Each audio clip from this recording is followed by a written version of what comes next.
Hey guys, Hector here with Hardstyle and Strong and Safe Programming, bringing you this week's technique of the week. Today we're going to be breaking down the roll to the elbow, and we're going to be very specifically working on how to bring the bell from the floor and the chest to the lockout position. So we're going to be covering arm position to the lockout, okay? And then we're also going to cover a little efficiency technique that we can use to get the bell to the lockout, okay?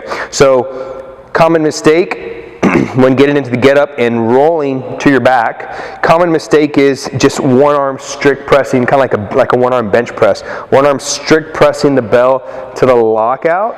So the get-up is the get-up. It's not an actual, it's not a press. So we want to avoid just strict pressing. So you're going to use two hands, a two-hand assist, and you're going to bring the bell to what we call the firing position. Kind of like if you were to present a firearm and you're going to bring it right on target and you're going to bring your hand straight out in front of your chest, you're going to do the same exact thing here. You're going to roll, two-hand assist here, and assume the firing position, okay? So we're going to show a little technique on how to more efficiently get that bell to the lockout, and we're also going to talk about forearm position. So when you're on your side, okay, before we get into the bell, you're on your side here, you're rolling to your back, okay, and then you're setting up your legs, right? Very common mistake I see here is once people roll to this position, they have the bell too high up on towards their shoulder. So if you look at the alignment of my forearm is not vertical. So I'm actually not getting a good press. I'm not structurally sound in this position. So in order to be strong in the press from this position, we want our forearm vertical, okay? And so basically I'm allowing the bell as it's resting on my arm. My elbow is actually on the floor and I'm using the ground to support the bell.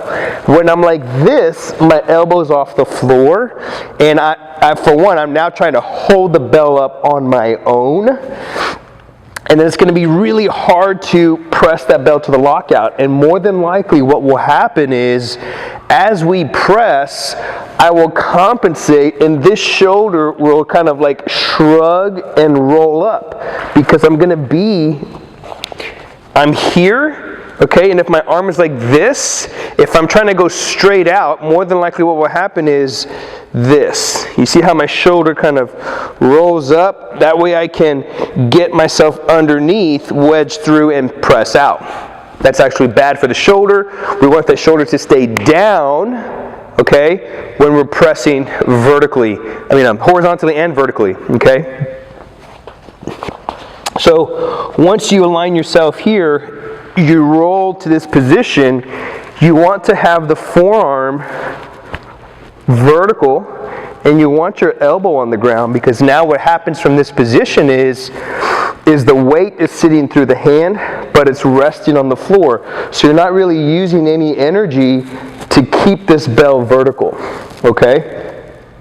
And then from here, what we're going to do to get the bell to the lockout position is, since my forearm is vertical, more than likely, this is with the heavier bell for this little piece of the technique, more than likely, depending on, torso length, etc., more than likely when I align this forearm, when I align my forearm vertical, the bell is going to be relatively close to my hip. It's going to be pretty close. So what I'm going to do then is I'm going to use this foot that I've got planted here on the floor, and I'm actually going to do like a hip bump, like a hip drive. And so for, our hips, our center of mass, the closer the weight is to our center of mass, the stronger we'll be and the more leverage we'll have over the weight, okay? When I have this bell up here by my chest, the weight has now shifted from my hips, and I no longer have optimal leverage over the weight, okay? So in jiu-jitsu, if you can master your hips and you can manipulate whatever object you're trying to move by getting your hips closer to it, you really want to try to do that, okay? So what we're going to do is we're going to do a little hip bump. This is something I like to do when I'm working on heavier get-ups. And all we're going to do here is we're going to work on getting the bell to this lockout position. So I'm going to demo here, shadow. I roll to press, my forearm is vertical. I'm going to use this foot, and I'm just going to do like a little hip bridge extension like this. As I do that, I'm going to use a two-hand assist to lock out and assume the firing position. I'm going to drive like this and get the bell up, okay? It's very subtle movement here, and then I drive like this. Drive, and that's going to get the bell up into position. So I'm going to show you what it looks like with the larger bell. So I set up as normal. Everything here stays the same. Okay. Let me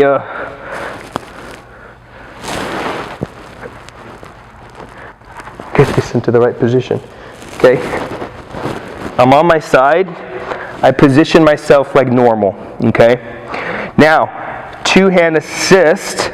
I want to hug the bell, like I want to get my hips as close to the bell as I can as I set up this roll. So you don't want to just roll here and like roll like this, okay? Remember what I said. The closer the weight is to my center of mass, the stronger and the more leverage, the stronger I'll be and the more leverage I'll have. So as I lean, as a bigger bell, I like to lean the bell like pointing the handle towards my hips. That way I'm in a nice position. My forearm is actually vertical from here already. And then I'll hug my hips into the bell.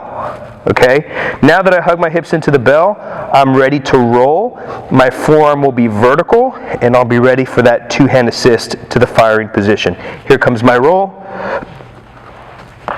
And you see here now how my forearm is vertical, okay? The bell is pretty much sitting right on my hip. From here, I'm going to do a two-hand assist with my hip drive. And I achieve my lockout. Bring the bell back to the same position and roll out. So this whole time, when I was here, you saw my arm is completely rested on the floor. That way the floor is supporting the bell. My forearm is vertical, giving me a nice structural support. So I'm going to do this again. Get in your traditional sideline position, okay? Before you roll, very important, get your hips close to the bell. Okay, this is going to make you stronger. This is going to give you, by giving you better leverage. Okay, now, when I'm ready to roll, I'm going to use two hands, and I'm going to drive my hips into the bell, and kind of like I'm going to wedge my hips underneath. Okay, here, and then you see my forearm is vertical, and my elbow is resting on the floor. Okay, from here, I'm going to drive through my hips and hit the lockout, and now I'm ready to start to go through my getup. Okay? So that's a little technique that you can add when you're going through and you're practicing some pretty heavy getups. What are heavy getups? For a lady, like 20 to 24 kilos is pretty dang heavy. For gentlemen, 40 kilo and higher, maybe even 32 and higher. And you don't want to have to try to strict press it with your shoulder. You don't want to try to bench press that bell up. We want to use leverage and technique and use our hip and drive through our hip and get the bell up at the same time. Okay? So give that a try. Let us know how it goes next time you go through your heavy get-ups. If you have any questions or you have any comments, you can leave it in the comment section below. So that's all I got for you guys today. That's this week's Technique of the Week. Again, if you have any questions or you have any comments, you can leave it in the comment section below. I've also put some other resources. If you're looking for more kettlebell workouts, technique, you can also find us on our blog. That's also in the description below. So that's all I got for you guys today. Again, I'm Hector with Hardstyle's Technique of the Week.